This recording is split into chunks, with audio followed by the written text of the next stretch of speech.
ನಮಸ್ಕಾರ ಎಲ್ಲರಿಗೂ, ಫ್ಯಾಮಿಲಿಗೆ ಸ್ವಾಗತ. ನಾನು ನನ್ನ ಕುಟುಂಬದೊಂದಿಗೆ ಕೂಡಿ ಬಂದಿದ್ದೇನೆ ಈ ಫ್ಯಾಮಿಲಿ ಕಾರ್ಯಕ್ರಮಕ್ಕಾಗಿ. ಹೌದು, ಎಲ್ಲರೂ ಕೂಡ ನಾನು ಹೇಳಿಕೊಟ್ಟಂತೆಯೇ ಮಾಡುತ್ತಿದ್ದಾರೆ.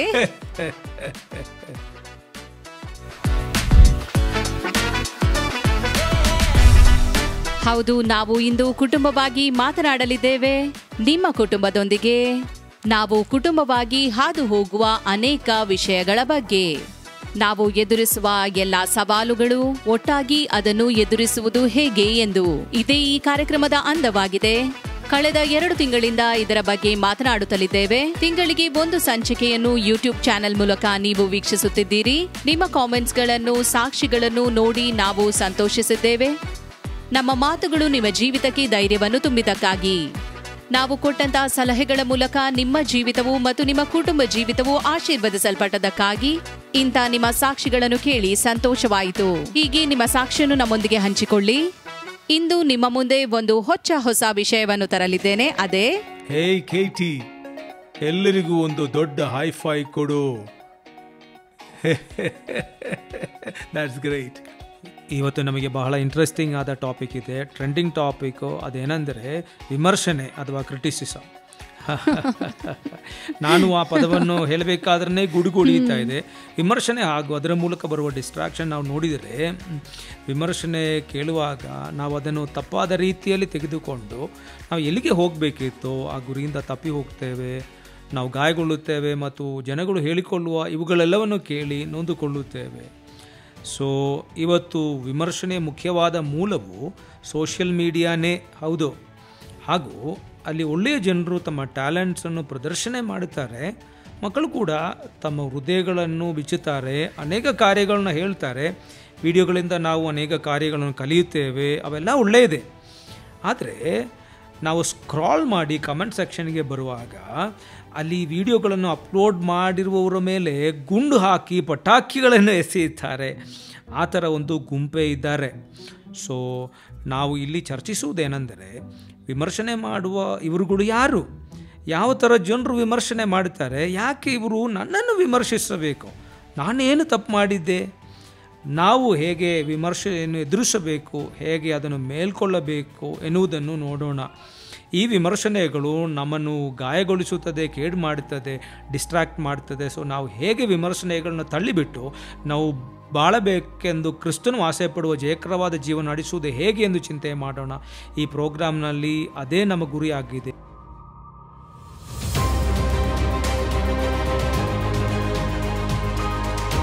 ಸೊ ಡ್ಯಾನಿ, ವಿಮರ್ಶನೆಯ ಬಗ್ಗೆ ನಿಮ್ಮ ಅನಿಸಿಕೆಗಳೇನು? ನಿಮ್ಮ ಕೆಟ್ಟ ವಿಮರ್ಶಕ ಯಾರು? ನಾನೇ.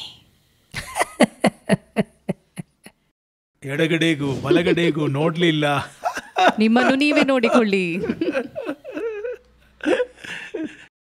ಓಕೆ, ನಾನು ವಿಮರ್ಶನೆ ಎಂಬ ಪದವನ್ನು ಕೇಳುವಾಗ 2 ಕಾರ್ಯಗಳು ನನ್ನ ಮನಸ್ಸಿಗೆ ಬರ್ತಿದೆ. ಒಂದು, ಡಾಕ್ಟರ್ ಪಾಲ್ ದಿನಕರನ್ ಅವರ ಕುಟುಂಬ. 2, ಜೀಸಸ್ ಕಾಲ್ಸ್ ಮಿನಿಸ್ಟ್ರಿ. ಈ ದಿನಗಳಲ್ಲಿ ನಾವು ಸೋಷಿಯಲ್ ಮೀಡಿಯಾದಲ್ಲಿ ಕಂಡುಬರುವ ಹಾಗೆ ಅವರಿಗೆ ನಮ್ಮ ಬೆಳವಣಿಗೆಯನ್ನು ನೋಡಿ ಯಾಕೋ ಅವರಿಗೆ ಜೀರ್ಣ ಆಗ್ತಾ ಇಲ್ಲ. ಅವರು ವಿಸ್ಫೋಟನೆ ಆಗ್ತಿದ್ದಾರೆ, ಅಂದರೆ ನಮ್ಮ ಬಗ್ಗೆ ಕೆಟ್ಟದನ್ನೇ ಹೇಳ್ತಿದ್ದಾರೆ. ಆದರೆ ಇದು ನಾವು ನಿಜವಾಗಿ ಮಾಡದೇ ಇರತಕ್ಕಂತಹ ಕಾರ್ಯಗಳು. ಅವರು ನಮ್ಮ ಹೆಸರನ್ನು ಹಾಗೂ ನಮ್ಮ ಮಿನಿಸ್ಟ್ರಿಯನ್ನು ಕೆಳಗಿಳಿಸಲು ಪ್ರಯತ್ನಿಸ್ತಿದ್ದಾರೆ. ಆದರೆ ನಿಜವಾಗ್ಲೂ ಹೇಳಬೇಕಾದ್ರೆ ಯಾವುದು ಅವ್ರು ನೆನೆಸಿದ ಹಾಗೆ ನಡೆಯುತ್ತಾ ಇಲ್ಲ. ಅಂದರೆ ದೇವರು ನಮ್ಮ ಹೆಸರು, ಕುಟುಂಬ ಮತ್ತು ಸೇವೆಯನ್ನು ಕಾಪಾಡ್ತಿದ್ದಾರೆ. ಸೊ ಕಾಲೇಜಿನಲ್ಲಿ ನನ್ನೊಂದಿಗೆ ಇದ್ದ ನನ್ನ ಸ್ನೇಹಿತನೊಬ್ಬ ನನ್ನ ಹತ್ರ ಕೇಳ್ತಿದ್ದನು, ಯಾಕೆ ನೀವು ವಿಡಿಯೋಗಳನ್ನು ಮಾಡುವಾಗ ಅಷ್ಟು ಹಣವನ್ನು ಖರ್ಚು ಮಾಡ್ತೀರಿ, ಪ್ರಾಪ್ಸ್ಗಳನ್ನು ಯೂಸ್ ಮಾಡ್ತೀರಿ, ಅಷ್ಟು ಲೈಟ್ಸ್ಗಳನ್ನು ಉಪಯೋಗಿಸ್ತಾ ಇದ್ದೀರಿ, ಎಕ್ಸ್ಪೆನ್ಸಿವ್ ಆದ ಕ್ಯಾಮ್ರಾಗಳನ್ನು ಉಪಯೋಗಿಸ್ತಾ ಇದ್ದೀರಿ ಅಂತ. ನಾನು ಅವನಿಗೆ ಹೇಳಲು ಪ್ರಯತ್ನ ಮಾಡಿದ್ದೇನೆಂದರೆ, ಹೀಗೆ ಮಾಡಿದ್ರೇ ನಮಗೆ ಒಳ್ಳೆಯ ಔಟ್ಪುಟ್ ಕೊಡಲಿಕ್ಕೆ ಸಾಧ್ಯ ಅಂತ. ಎಲ್ಲರಿಗೂ ಅದನ್ನು ಕ್ಲಿಯರಾಗಿ ನೋಡಿ ನಾವು ಏನು ಹೇಳಲು ಪ್ರಯತ್ನಿಸ್ತಾ ಇದ್ದೇವೋ ಅದನ್ನು ಸರಿಯಾಗಿ ಅರ್ಥ ಮಾಡಿಕೊಳ್ಳಲು ಸಾಧ್ಯವಾಗುವುದು ಅಂತ. ನಾನು ಏನು ಹೇಳಲು ಪ್ರಯತ್ನಿಸಿದ್ದನು ಅವನು ಅದನ್ನು ಒಪ್ಕೊಳ್ಳಲಿಲ್ಲ, ಹೊರತು ನನ್ನನ್ನು ವಿಮರ್ಶನೆ ಮಾಡುತ್ತಿದ್ದನು. ಆಮೇಲೆ ಅವನೊಂದು ಯೂಟ್ಯೂಬ್ ಚಾನಲ್ನ ಸ್ಟಾರ್ಟ್ ಮಾಡಿದ್ದ. ಆಗ ಮೊದಲು ಒಂದು ಸಾಮಾನ್ಯವಾದ ಮೊಬೈಲ್ ಫೋನ್ನಿಂದ ವಿಡಿಯೋಗಳನ್ನ ಶೂಟ್ ಮಾಡ್ತಿದ್ದ. ನಂತರ ಅವನು ಕೆಲವೊಂದು ವಿಡಿಯೋಗಳನ್ನು ಯೂಟ್ಯೂಬ್ನಲ್ಲಿ ನೋಡಿದ ಮೇಲೆ ಅವನ ಚಾನಲ್ ಬೆಳೆಸಲು ಪ್ರಾರಂಭಿಸಿದ್ದನು. ಗ್ರೀನ್ ಸ್ಕ್ರೀನ್ ತಗೊಂಡ, ಎಕ್ಸ್ಪೆನ್ಸಿವ್ ಆದ ಕ್ಯಾಮ್ರಾ, ಲೈಟ್ಸ್ಗಳು, ಮೈಕ್ಗಳೆಲ್ಲ. ಆಗ ಅವನಿಗೆ ಗೊತ್ತಾಯಿತು, ಹೌದು, ಈಗ ನಾವು ತುಂಬ ಖರ್ಚು ಮಾಡಿದರೆ ನಮಗೆ ಒಳ್ಳೆಯ ಔಟ್ಪುಟ್ಟನ್ನು ಕೊಡಲು ಸಾಧ್ಯ ಅಂತ. ಆವಾಗಿಂದ ಅವನು ವಿಮರ್ಶೆಯನ್ನು ನಿಲ್ಲಿಸಿ ಮತ್ತು ವಿಮರ್ಶಿಸುವವರು ಸಹ ಅದನ್ನು ಮಾಡಬಾರದು ಅಂತಕ್ಕದಾಗಿ ಹೇಳುತ್ತಿದ್ದನು. ದೇವರು ನನ್ನ ತಂದೆಯನ್ನು ಸೇವೆಗೆ ಕರೆದಾಗ ಲಕ್ಷಾಂತರ ಜನರನ್ನು ಮಾರ್ಪಡಿಸುವುದಕ್ಕಾಗಿ ಕರೆದರು. ಸೊ ಆಗ ಒಬ್ಬ ಮನುಷ್ಯನು ಯಾವಾಗಲೂ ಹೀಗೆ ಹೇಳುತ್ತಿದ್ದರು, ಸೇವೆಗೆ ಹೋಗಬೇಕಾದ್ರೆ ಯಾಕಪ್ಪ ಆತನು ಯಾವಾಗಲೂ ವಿಮಾನದಲ್ಲಿ ಪ್ರಯಾಣಿಸಬೇಕು? ಯೇಸು ಕ್ರಿಸ್ತನು ವಿಮಾನದಲ್ಲಿ ಪ್ರಯಾಣಿಸಿದ್ದಾರಾ? ಅವರು ನಡ್ಕೋತಿದ್ರು. ಸೊ ಇವರು ಕೂಡ ಚೆನ್ನೈಯಿಂದ ಡೆಲ್ಲಿ ತನಕ ನಡ್ಕೊಂಡು ಹೋಗಿ ಪ್ರಸಂಗ ಮಾಡಲಿ ಅಂತ. ಹೌದು, ನಿಜವಾಗ್ಲೂ ಲಕ್ಷಾಂತರ ಜನರಿಗೆ ಸುವಾರ್ತೆಯನ್ನು ತಲುಪಿಸುವ ದರ್ಶನ ಇವರಿಗೆಲ್ಲ ಇರಲಿಲ್ಲ.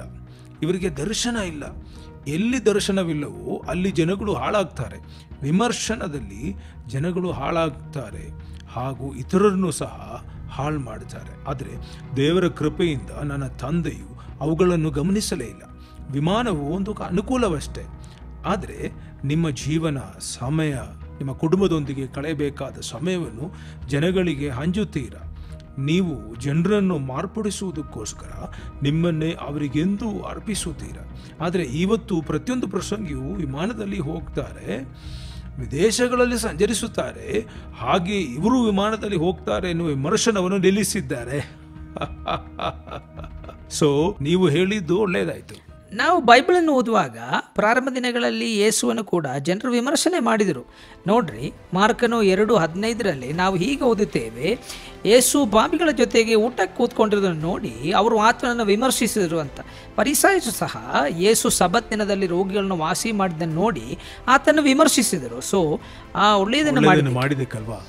ಹಾಗೆ ಇನ್ನೊಂದು ವಾಕ್ಯದಲ್ಲಿ ನೋಡುತ್ತೇವೆ, ಒಳ್ಳೆಯದನ್ನು ಮಾಡುವುದಕ್ಕಾಗಿ ಯೇಸು ಜನಗಳ ಬಳಿಯಲ್ಲಿ ಇಳಿದು ಹೋದನು ಅಂತ. ಲಾಜಿಸ್ಟಿಕ್ಸ್ಗಳನ್ನಾಗಲಿ, ನೆಗೆಟಿವ್ ಮಾತುಗಳನ್ನಾಗಲಿ, ವಿಮರ್ಶನೆಗಳನ್ನಾಗಲಿ ಅವರು ಗಮನಿಸಲೇ ಇಲ್ಲ. ನೀವು ಹೇಳಿದಂತೆ ಅವರು ತಮ್ಮ ಕೆಲಸದಲ್ಲೇ ತೊಡಗಿದರು, ಒಳ್ಳೆಯದನ್ನೇ ಮಾಡುತ್ತಾ ಇದ್ದರು. ಅನೇಕ ಸ್ಥಳಗಳಿಗೆ ಸಂಚಾರ ಮಾಡಿ ರೋಗಿಗಳನ್ನ ವಾಸಿ ಮಾಡುತ್ತಾ, ಮಾಟ ಮಂದಿರಗಳಿಂದ ಎಲ್ಲ ಜನರನ್ನು ಬಿಡಿಸುತ್ತಾ ಅದ್ಭುತಗಳನ್ನು ಮಾಡುತ್ತಾ ಇದ್ದನು.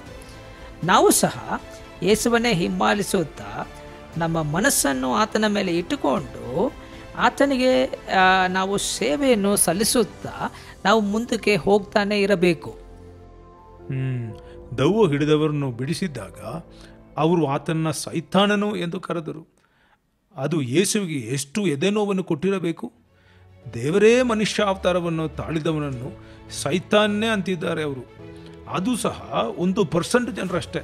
99% ಜನರು ಆತನನ್ನು ಪ್ರೀತಿಸಿ ಹಿಂಬಾಲಿಸಿದರು. ಅವಾಗಲೂ ಸಹ ಆತನು ತನ್ನ ತಂದೆಯ ಕೆಲಸವನ್ನು ಮಾಡುತ್ತಾ ತಿರುಗಾಡಿದನು. ನನ್ನನ್ನು ವಿಮರ್ಶಿಸುವವನೇ, ನಾನಿಲ್ಲಿರುವುದು ನಿಮ್ಮ ಕೆಲಸಗಳನ್ನು ಮಾಡುವುದಕ್ಕಾಗಲ್ಲ, ನಾನಿಲ್ಲಿರುವುದು ನನ್ನ ತಂದೆಯ ಕೆಲಸವನ್ನು ಮಾಡುವುದಕ್ಕಾಗಿ. ಸೊ ಆತನ ಕಣ್ಣುಗಳು ಸದಾ ಸರ್ವಶಕ್ತನಾಗಿರುವ ದೇವರ ಮೇಲೆ ಇತ್ತು. ಸೊ ನೀವು ಹೇಳಿದ ಹಾಗೆ ನಮ್ಮ ಕಣ್ಣುಗಳು ಸದಾ ಸರ್ವಶಕ್ತನಾಗಿರುವ ದೇವರ ಮೇಲೆ ಇರಬೇಕು. ನಾವು ಒಳ್ಳೆಯದನ್ನೇ ಮಾಡ್ಕೊಂಡು ಹೋಗ್ತಾ ಇರಬೇಕು. ನಾವು ಅದನ್ನು ನೋಡಿದರೆ ಯಾಕೆ ಜನಗಳು ನಮ್ಮನ್ನು ವಿಮರ್ಶಿಸುತ್ತಾರೆ? ನಾವು ನೋಡಿದರೆ ಮೊದಲನೇದಾಗಿ ಈ ಲೋಕದಲ್ಲಿ ಜನಗಳಿಗೋಸ್ಕರ ದೊಡ್ಡ ಕಾರ್ಯಗಳನ್ನು ಮಾಡುವ ಒಂದು ದರ್ಶನವು ದೇವರು ನಮಗೆ ಕೊಟ್ಟಿದ್ದಾರೆ. ಆದರೆ ಜನಗಳಿಗೆ ಕಿರಿದಾದ ದರ್ಶನವು ಇರುವುದರಿಂದ ಅವರು ಅದನ್ನು ಅರ್ಥ ಮಾಡಿಕೊಳ್ಳುವುದಿಲ್ಲ. ಅವರಿಗೆ ಕಿರಿದಾದ ಒಂದು ಸಂಪ್ರದಾಯ, ವಾತಾವರಣ, ಕಿರಿದಾದ ಮನೋಭಾವನೆಯೊಡನೆ ಅವರು ಬೆಳೆದು ಬರ್ತಾರಲ್ಲ. ಸೊ ಈ ಒಂದು ದೊಡ್ಡ ದರ್ಶನವನ್ನು ಅವರಿಗೆ ಕಲ್ಪನೆ ಮಾಡ್ಕೊಳ್ಕಾಗ್ತಾ ಇಲ್ಲ. ಸೊ ಅವರಿಗೆ ನಮ್ಮೊಂದಿಗೆ ಪಯಣ ಮಾಡೋಕ್ಕಾಗ್ತಾ ಇಲ್ಲ. ಸೊ ಅವರು ವಿಮರ್ಶಿಸುತ್ತಾರೆ.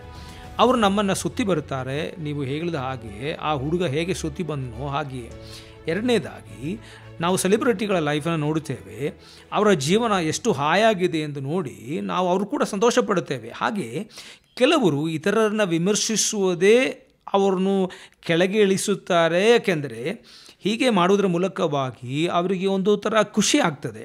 ಹೊಟ್ಟೆ ಕಿಚ್ಚಿನಿಂದ ತಾವು ಸೋತು ಹೋದರಿಂದ ಬೇರೆಯವ್ರನ್ನು ಕೂಡ ಸೋಲಿಸುವುದನ್ನು ನೋಡ್ಕೋತಾರೆ, ಅವ್ರನ್ನು ಕೆಳಗೆ ಇಳಿಸುವುದಕ್ಕಾಗಿ ಪ್ರಯತ್ನ ಮಾಡುತ್ತಾರೆ. ಸೊ ಸೈತಾನು ಸಹ ಅದನ್ನೇ ಮಾಡಿದ್ದಾನೆ. ಅವನು ಕೆಳಗೆ ಬಿದ್ದರಿಂದ ಮನುಷ್ಯನನ್ನು ಕೂಡ ಆತನ ಲೆವೆಲ್ಗೆ ಕೆಳಗೆ ಬೀಳಿಸಲು ಪ್ರಯತ್ನಿಸುತ್ತಿದ್ದಾನೆ. ತಪ್ಪು ಹೊರಿಸುವುದು. ಬೈಬಲ್ ಹೇಳ್ತಿದೆ ಅವನು ದೇವರ ಮುಂದೆ ಪರಲೋಕದಲ್ಲಿ ತಪ್ಪು ಹೊರಿಸುತ್ತಾನೇ ಇದ್ದಾನೆ ಅಂತ.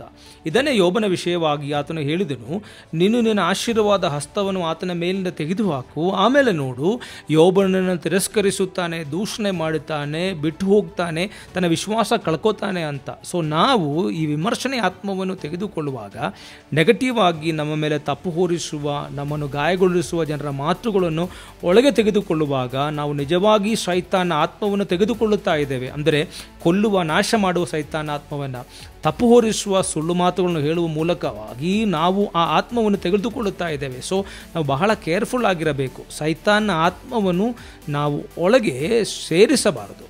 ಸೊ ಸೈತಾನನು ಆತನ ಶಕ್ತಿಯನ್ನು ನಾವು ನಮ್ಮೊಳಗೆ ಸೇರಿಸಿಕೊಳ್ಳಬಾರದು. ಸೊ ನಾವು ಬಹಳ ಕೇರ್ಫುಲ್ ಆಗಿರಬೇಕು. ಹೌದು, ಅದು ತುಂಬ ನಿಜವಾಗಿದೆ. ಸೈತಾನನು ಯೂದಾಸನ ಕಿವಿಯೊಳಗೆ ಯೇಸುವನ್ನು ವಂಚಿಸು ಅಂತ ಹೇಳುತ್ತಿದ್ದನು. ಯೇಸುವಿನ ಬಗ್ಗೆ ನೆಗೆಟಿವ್ ಆದ ಕಾರ್ಯಗಳನ್ನು, ಅಂದರೆ ಯೇಸು ಯಹೂದ್ಯರ ನಾಯಕನಾಗುವುದಿಲ್ಲ ಅನ್ನುವುದನ್ನಲ್ಲ. ಸೊ ಕೊನೆಯಲ್ಲಿ ಯುದಾಸನು ಆ ವಿಮರ್ಶನೆಗಳಿಗೆ ತನ್ನ ಕಿವಿ ತೆರೆದಾಗ ಸೈತಾನೆಂಬ ಕೊಲೆಗಾರನು ಆತನಲ್ಲಿ ಪ್ರವೇಶಿಸಿದನು. ಯೋಹಾನನು 13:27 ಯೇಸು ಆತನನ್ನು ಸಂಧಿಸಿ ಆತನಿಗೆ, ಗೆಳೆಯನೇ, ಯಾಕೆ ನೀನು ಬಂದಿದ್ದೀ ಅಂದನು. ಆದರೆ ಅದು ಆತನನ್ನು ಬದಲಾಯಿಸಲಿಲ್ಲ.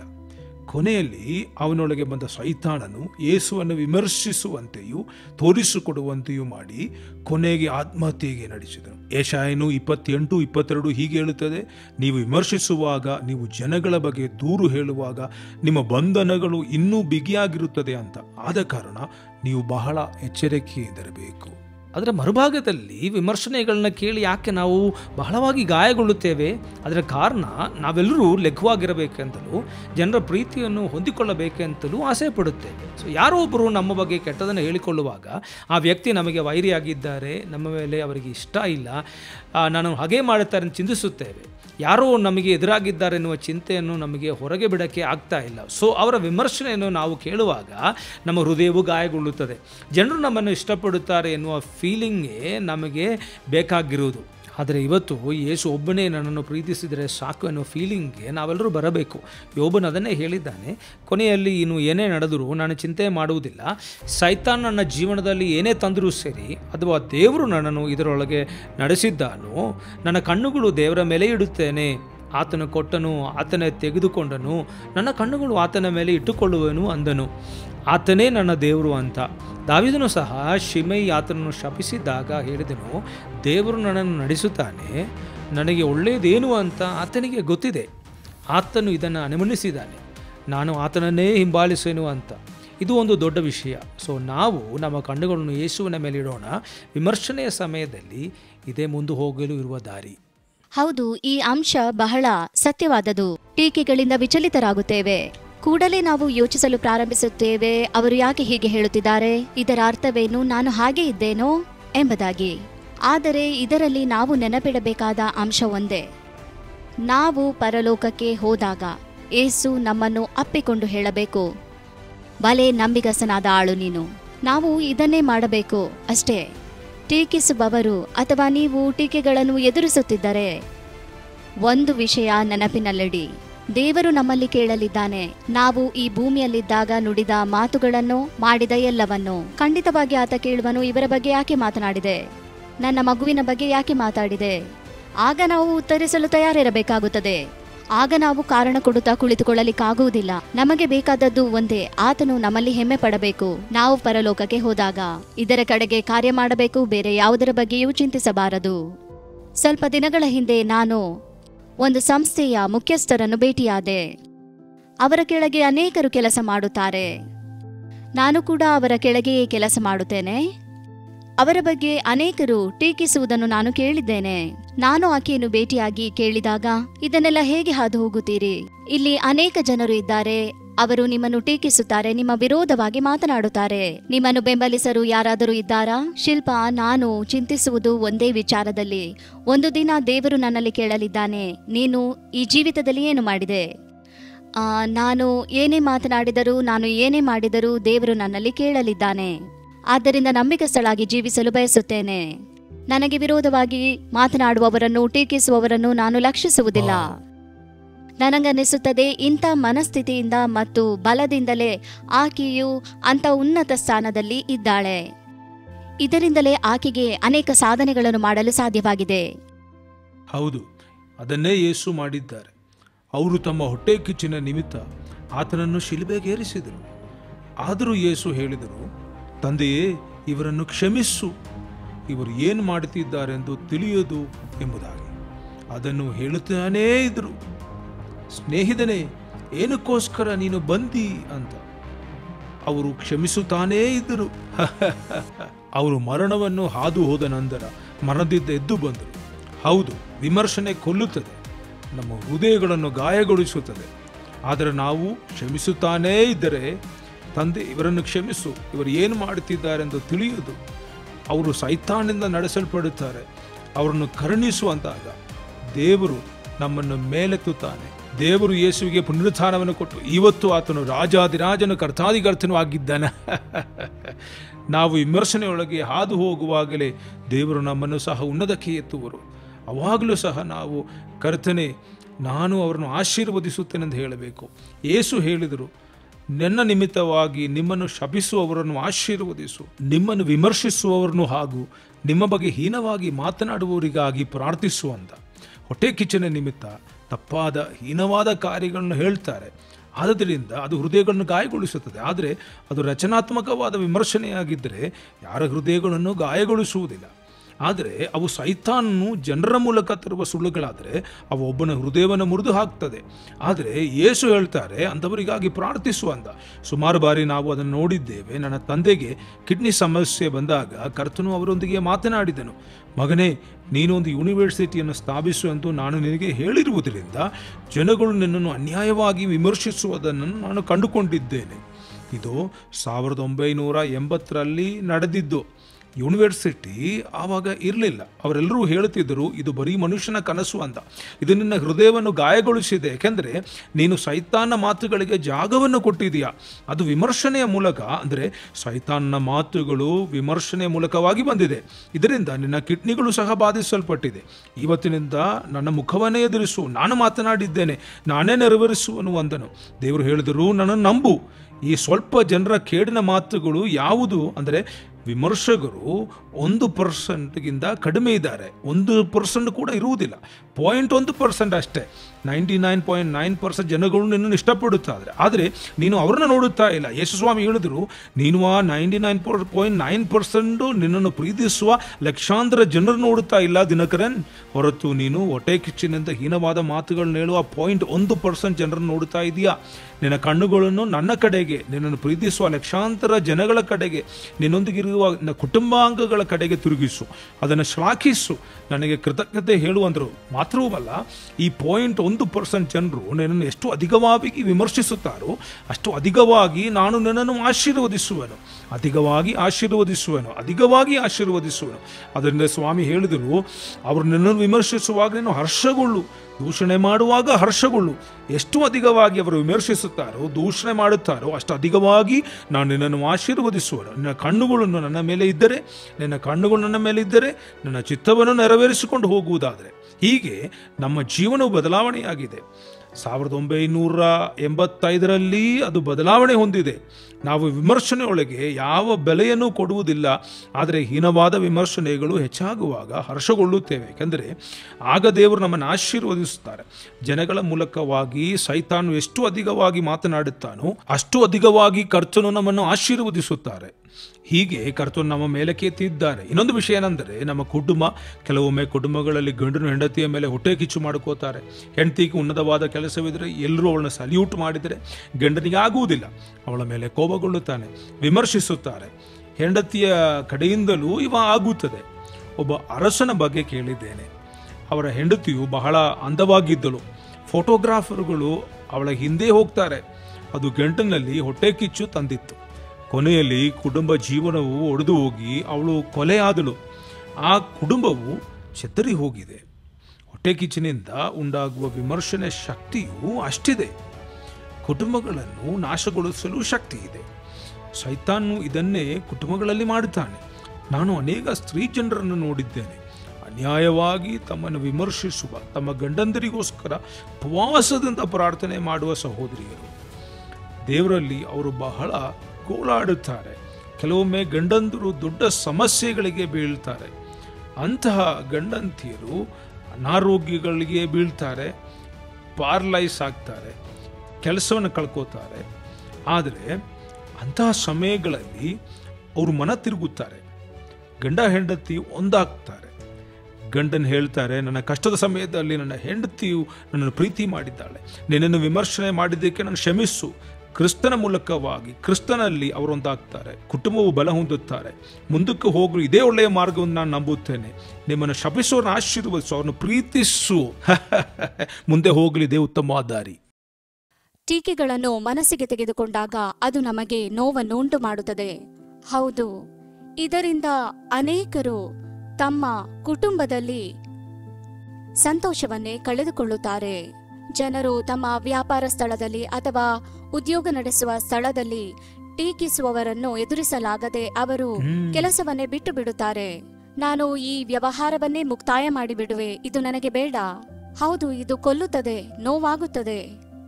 ಇದೇ ರೀತಿ ನನ್ನ ಸೇವೆಯ ಪ್ರಾರಂಭಿಕ ದಿನಗಳಲ್ಲಿಯೂ ಕೂಡ ನಾನು ನನ್ನ ಕಾರ್ನಿಂದ ಇಳಿದು ಕೂಟವಿದ್ದ ಸ್ಥಳಕ್ಕೆ ಹೋಗುತ್ತಿರುವಾಗ ಒಬ್ಬ ಹೆಂಗಸು ಪಕ್ಕನೆ ನನ್ನ ಎದುರಿಗೆ ಬಂದು ನಿಂತುಕೊಂಡರು ಮತ್ತು ಹೇಳಿದರು, ನೀವು ಅನೇಕ ಹೆಂಗಸರಿಗೆ ಆದರ್ಶರಾಗಿರಬೇಕು.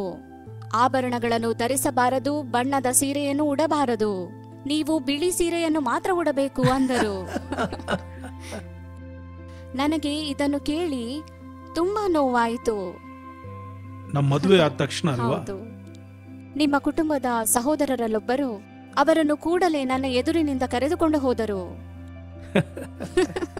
ನಾನದನ್ನು ಮನಸ್ಸಿಗೆ ತೆಗೆದುಕೊಂಡಿದ್ದೆ ಮತ್ತು ನೀವು ಪ್ರಸಂಗ ಮಾಡ್ಲಿಕ್ಕೆ ಹೋಗ್ತಿದ್ದೀರಿ. ನನಗೆ ಆ ದಿನ ತುಂಬಾ ನೋವಾಗಿತ್ತು. ನಾನು ಮನಗುಂದಿ ಹೋಗಿದ್ದೆ. ಟೀಕೆಗಳು ನೋವನ್ನುಂಟು ಮಾಡುತ್ತವೆ ನಾವು ಮನಸ್ಸಿಗೆ ತೆಗೆದುಕೊಂಡಾಗ.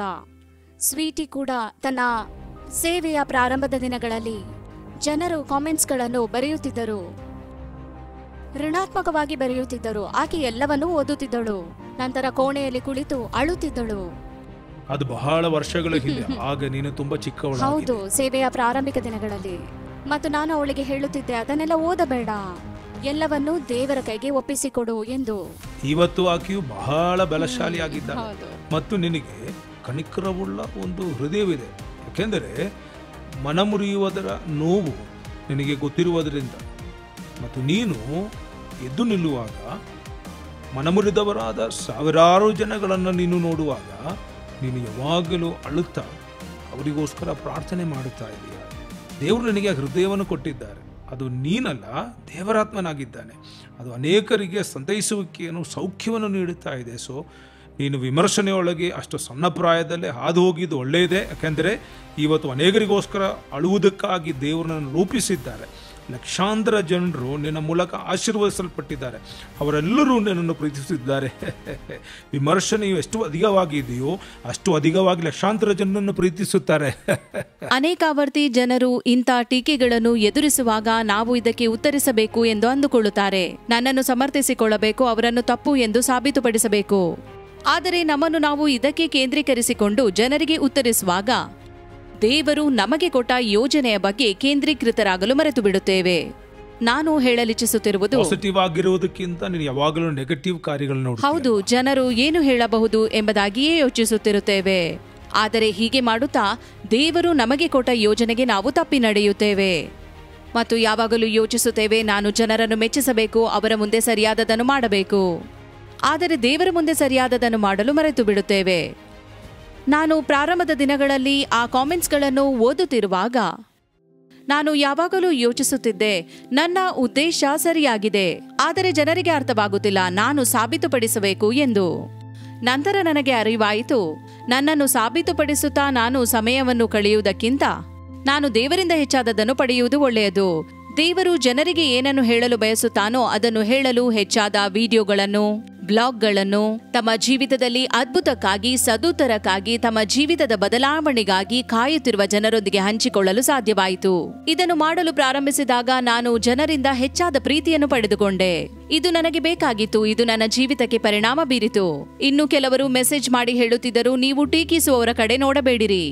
ಇಂಥ ಅನೇಕ ವಿಡಿಯೋಗಳು, ಇಂಥ ಅನೇಕ ಬ್ಲಾಗ್ಗಳು, ನಮ್ಮನ್ನು ದೇವರ ಅನ್ಯೋನ್ಯತೆಯಲ್ಲಿ ಬಲಪಡಿಸುವ ಇಂಥ ಅನೇಕ ಲೇಖನಗಳು ನಮಗೆ ಬೇಕು.